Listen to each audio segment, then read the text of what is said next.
मेनिरे भगवद्रूपं शास्त्रं भागवतं कलो पठनाक्षबणा सद्यो वैकुंठं योगी दुर्लभा राज्यो मोक्षं तथा वीक्ष पुरा धातापि विस्मृतः सत्यलोके तुलाबद्ध्वां तोलयत् साधनं जया। ब्रह्मा बाबा ने घोषणा कर दी कि समस्त धर्म ग्रंथों में श्रीमद् भागवत महापुराण भगवान का ही स्वरूप है। और एक तराजू का पल्ला लगाया, तराजू रखा, एक पलड़े पर समस्त धर्म ग्रंथ रख दिए और दूसरे पलड़े पर श्रीमद् भागवत महापुराण को रख दिया गया। और जब उठाया गया तो समस्त धर्म ग्रंथ ऊपर उठ गए और श्रीमद् भागवत महापुराण का पलड़ा नीचे दबा का दबा रह गया। तुरंत घोषणा हो गई कि समस्त ग्रंथों में श्रीमद् भागवत महापुराण श्रेष्ठ है। तो श्री नारद जी महाराज का पदार्पण कहाँ हुआ है? वृंदावन की पावन तपोभूमि में। और धन्य है वृंदावन की पावन तपोभूमि जहाँ भक्ति महारानी नृत्य करती हैं। हमारे और आपके बीच में भक्ति महारानी का पदार्पण होगा बड़े भाव से। भक्ति महारानी जब पधारेंगी तो आप सभी ताली बजा करके बड़े प्रेम से स्वागत करेंगे। मेनिरे भगवद्रूपं शास्त्रं भागवतं कलो पठनाक्षवणा सद्यो वैकुंठं योगी दुर्लभा। बोल भक्ति महारानी की जय, राधा रानी की जय, बरसाने वाली की जय।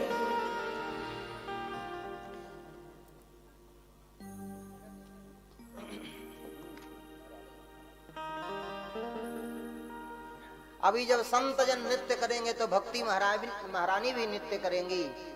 तो भक्ति महारानी का दर्शन करते रहें आप सभी प्रेम से भाव से और कथा का रसास्वादन करते रहें। तो नारद जी महाराज को वृंदावन की पावन तपोभूमि याद आई। और नारद जी महाराज जब वृंदावन पहुंचे तो नारद जी महाराज को एक आश्चर्य हुआ। तत्राश्चर्यं मया दृष्टं श्रूयतां तन्मुनीश्वरा एका तु तरुणी तत्र निसन्ना खिन्नमा। एक युवती है जो नव युवती है। युवती एक ही स्वरूप है, एक ही उपमा, नव युवती है। उसके अगल बगल में दो बूढ़े लेटे हुए हैं। तो अगल बगल में दो बूढ़े लेटे हुए हैं, वो दोनों को लिपट लिपट करके रो रही है। उसके अगल बगल में यत्र तत्र देवियां बैठी हुई हैं। कोई आंसू पोंछ रही है तो कोई पानी पिला रही है तो कोई पंखा झल रही है। कोई आंसू पोंछ रही है, कोई पंखा जल रही है। तो श्री नारद जी महाराज ने दूर से देखा, अरे ये देवी कौन है, इसका क्या परिचय? तो नारद जी को लगा चल के थोड़ा हम ही देखते हैं। तो पास तक गए, लेकिन पास तक जाने के बाद तो फिर लगा कि राम राम, ये स्त्रियों का समूह है और स्त्रियों के समूह में मैं गया और किसी देवी ने कह दिया, अरे बाबा जी आप स्त्रियों के समूह में क्यों घुसे आ रहे हो? तो फिर मेरे पास तो जवाब नहीं रहेगा। इसलिए नारद जी पास तक तो गए लेकिन वापस लौटने लगे। पास तक तो गए लेकिन वापस जब लौटने लगे तब उस देवी ने बड़े भाव से कहा, अरे महाराज जी प्रणाम प्रणाम। भो भो साधो क्षणं तिष्ठ मच्चिन्तामपि नाशया। अरे महाराज जी थोड़ी ठहर जाइए, भो साधु क्षणम तिष्ठ मच्चिन्तामपि नाशया। हे प्रभु आप खड़े हो जाइए, ठहर जाइए, आप मेरे चिंता का नाश करिए प्रभु। और हे श्री नारद जी महाराज, दर्शनम तव लोकस्य सर्वथा घरम परम। आप जैसे महापुरुष का दर्शन करने मात्र से ही पाप ताप संताप तीनों नष्ट हो जाते हैं। तो हे प्रभु एक कृपा आप करिए। नारद जी को जब उस देवी ने कहा कि महाराज रुक जाइए, तो नारद जी को लगा कि अब मुझे परमिशन मिल गई कि मैं अंदर तक प्रवेश कर जाऊं। तो अंदर प्रवेश किया। तो नारद जी ने देवी जी से पूछा, देवी जी काशी तुम कौन हो? और काबिमऊ, ये अगल बगल में जो लेटे हुए हैं दो, ये कौन है? और काईमा, ये देवियां तुम्हें घेर करके जो बैठी हुई हैं, ये कौन है? इनका क्या परिचय है? तो नारद जी महाराज से भक्ति महाराज उस देवी ने कहा, अच्छा आप मेरा परिचय जानना चाहते हैं, मैं कौन हूं? तो सुनिए महाराज, अहम भक्ति प्रियातस्य। हे प्रभु मेरा नाम भक्ति महारानी है, मैं हरि की प्राण वल्लभा हूं। और भगवान ये दोनों मेरे बेटे हैं जो बूढ़े लेटे हुए हैं। अच्छा तुम्हारे बेटे हैं, लेकिन तुम तो नवयुवती हो, ये तुम्हारे बेटे कैसे हो सकते हैं? तो भक्ति महारानी ने कहा, महाराज यही तो विडंबना है। मैं अन्य जगह पर भ्रमण करके आई, मेरा जहां जन्म हुआ वहां से जब मैं आगे बढ़ी तो मेरा कहीं कहीं बड़ा सम्मान हुआ, लेकिन महाराज कुछ तो प्रदेश ऐसे गए जहां पाखंडियों ने मुझे छीण कर दिया, और मैं वहां से भागती हुई वृंदावन की पावन तपोभूमि में आई। तो वृंदावन की पावन तपोभूमि में आते ही मेरे बेटे तो बूढ़े हो गए महाराज, और मैं तो नवयुवती हो गई। और माँ बूढ़ी रहे, बेटे नवयुवक रहे तो बात अच्छी है, लेकिन माँ नवयुवती रहे बेटे बूढ़े हो जाए, महाराज ये बात तो थोड़ी अंदर उतरती नहीं है, न्याय संगत नहीं है। प्रभु ऐसा कुछ करिए, ये मेरे बेटे दोनों जागृत हो जाएं। तो नारद जी ने कहा, अच्छा ये आपके बेटे, इनका क्या नाम है? तो भक्ति महारानी ने कहा, ज्ञान वैराग्य नामानि काल योगे जर्जरो। महाराज एक बेटे का नाम है ज्ञान और दूसरे बेटे का नाम है वैराग्य। काल की गति ने इनको जर्जर कर दिया महाराज। और प्रभु अगर मेरे बेटों की ऐसी ही स्थिति बनी रहेगी, मेरे बेटे ठीक नहीं होंगे, तो इदम स्थानम परित्यज्य विदेशम गम्यते मया, मैं भारतवर्ष को छोड़ करके विदेश चली जाऊंगी। नारद जी ने कहा, ना ना ना भक्ति महारानी आप ऐसा ना करिएगा, आज तो सबकी दृष्टि विदेश की ओर है, और अगर आप भी विदेश चली जाएंगी तो हम भारतवासियों का क्या होगा माता जी? मैं प्रयास करता हूं। तो अपने मुखारविंद को कान से लगाया ज्ञान वैराग्य के। ज्ञानम प्रबुद्धताम शीघ्रम रे वैराग्य प्रबुद्धताम। उठो उठो ज्ञान, उठो वैराग्य। वेद वेदांत घोषैश्च गीता पाठेन मुहुर्मुहु। वेद सुनाया, वेदांत सुनाया, गीता का पाठ श्रवण कराया। इन सब के बाद ज्ञान वैराग्य उठे, बैठे, जमुहाई लिए, और जमुहाई लेने के बाद फिर सो गए। तुरंत नारद जी महाराज को लगा, राम राम, मैं इतना प्रयास किया लेकिन ज्ञान वैराग्य उठे नहीं, उठ के बैठ गए, जमुहाई लेकर पुनः सो गए, हम उनको नवयुवक नहीं कर पाए। तुरंत नारद जी महाराज ने भक्ति महारानी से कहा, माता जी, द्रौपदी च परित्राता येन कौरव स्मला पालिता गोप्य सुंदरया सा कृष्ण क्वापि नो गतः सा कृष्ण क्वापि नो गतः। माता जी, द्रौपदी की रक्षा करने वाले भगवान श्री कृष्णचंद्र कहीं चले नहीं गए। गोपियों की रक्षा करने वाले भगवान श्री कृष्णचंद्र कहीं चले नहीं गए हैं। पालिता गोप सुंदर यह सा कृष्ण पापिनो गतः। माता जी, श्री कृष्ण चरणाम भोजम स्मर दुखम गमिष्यति।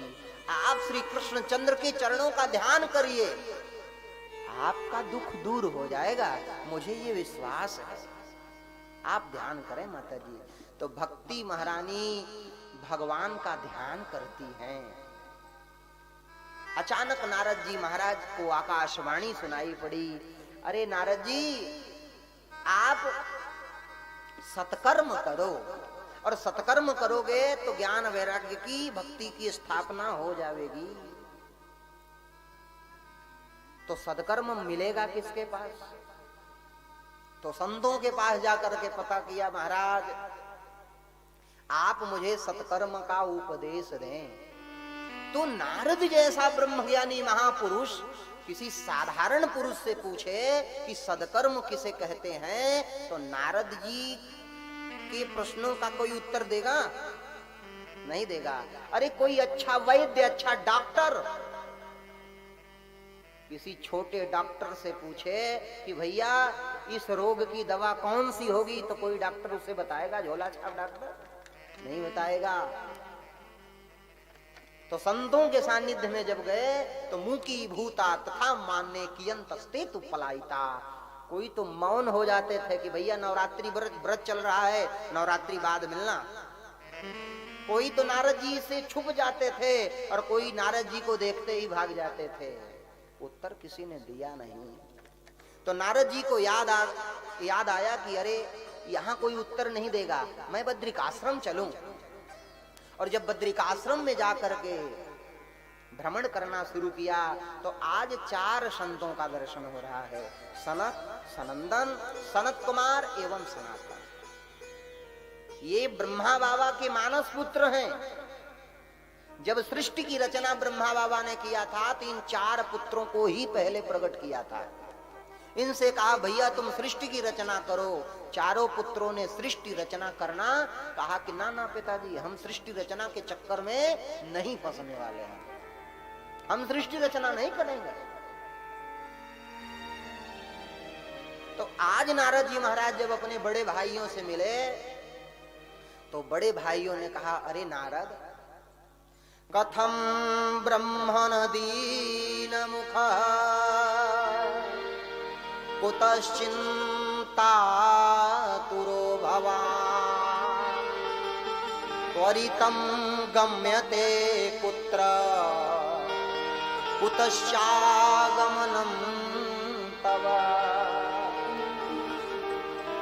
अरे भैया नारद जी, आप कहां से आ रहे हैं, कहां चले जा रहे हैं? आज आपका मुखमंडल मलिन दिखाई पड़ रहा है, क्या बात है? किसी बात का दुख है, आपको तकलीफ है? अरे आप तो महापुरुष हैं, जब महापुरुषों का ही मुख मलिन दिखाई पड़ेगा तो अन्य लोगों की कौन सी दशा होगी? तो नारद जी ने कहा, भैया और तो किसी बात का दुख नहीं है, लेकिन एक बात का दुख है। मैं जानना चाहता हूं कि सदकर्म किसे कहते हैं। अरे सदकर्म जानना चाहते हो आप नारद जी? बोले हाँ। बोले सदकर्म तो मैं जानता हूं कि सदकर्म किसे कहते हैं। अच्छा आप जानते हैं? बोले हाँ। तो भैया बताओ हमें सदकर्म किसे कहते हैं।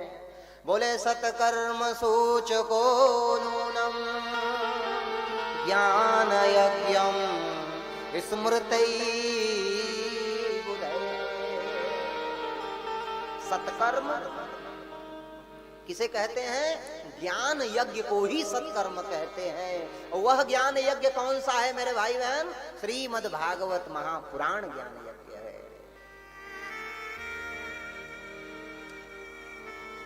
तो नारद जी ने कहा कि श्रीमद् भागवत महापुराण, अरे मैंने वेद सुनाया, वेदांत सुनाया, गीता का पाठ सुनाया, उठे, जमुहाई लिए और पुनः सो गए।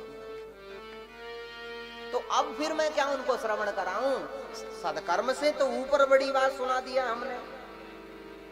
तो कभी कभी होता यही है कि अच्छे हॉस्पिटल से डॉक्टर ने कह दिया कि ले जाओ, घर मर जाएगा, बचने वाला नहीं है, लेकिन गांव के वैद्य जी ने चवन्नी की चटनी चटा दी और उसी चवन्नी की चटनी से ही वो ठीक हो गया।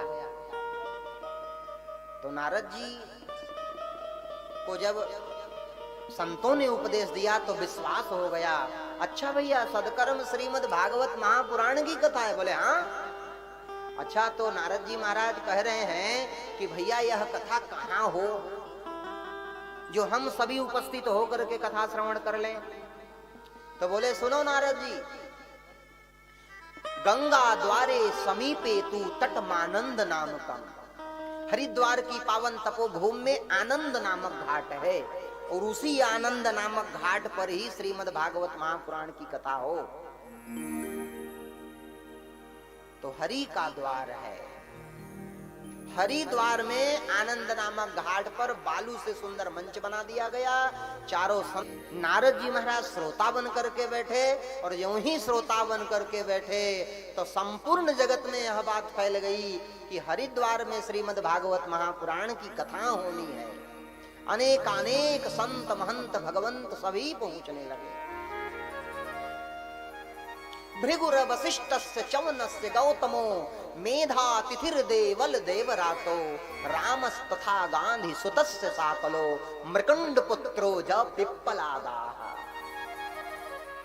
अनेक अनेक संत महंत सभी आकर के विराजमान हुए। जो सदग्रस्त महात्मा थे अपने पुत्रों के साथ में, अपनी पत्नी के साथ में पधारे हुए हैं, और जो विरक्त महात्मा थे वो अपने शिष्यों के साथ में आकर के विराजमान हुए। प्रहलाद जी का पदार्पण हो गया, इंद्र का पदार्पण हो गया, अर्जुन का पदार्पण हो गया, सभी विराजमान हो गए। अर्जुन ने अपने मृदंग पर थाप छोड़ना शुरू किया, थाप देना शुरू किया। और महाराज इंद्र ने कहा कि अर्जुन आप गायन विद्या के प्रकांड विद्वान हैं, दीजिए मैं मृदंग बजाता हूं और आप राग अलापिए। तो मृदंग इंद्र बजाना शुरू करते हैं और अर्जुन अलाप करना शुरू करते हैं। बड़े भाव से अलाप शुरू किया। संत तो गाने बजाने जानते नहीं, तो जय हो बलिहारी बलिहारी बलिहारी करने लगे और बड़े भाव से भगवान के नाम का संकीर्तन प्रारंभ हुआ। ओ श्री कृष्ण गोविंद हरे मुरारे, श्री कृष्ण गोविंद हरे मुरारे, श्री कृष्ण गोविंद हरे मुरारे, श्री कृष्ण गोविंद हरे मुरारे। ज्यों ही संकीर्तन प्रारंभ हुआ तो एक देवी आई है और वो धीरे धीरे नृत्य करना शुरू करी है। सभी का ध्यान उस देवी पर चला गया। बड़े भाव से जय हो।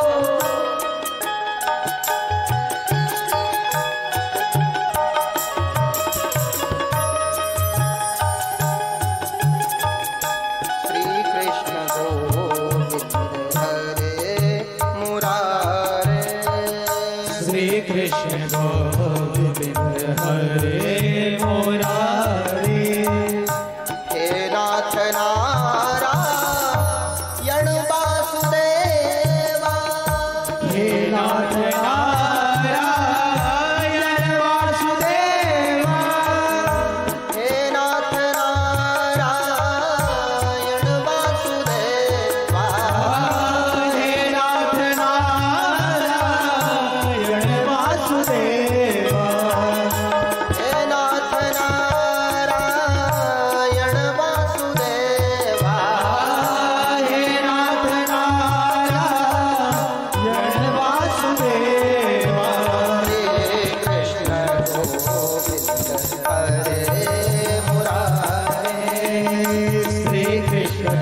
वासुदेव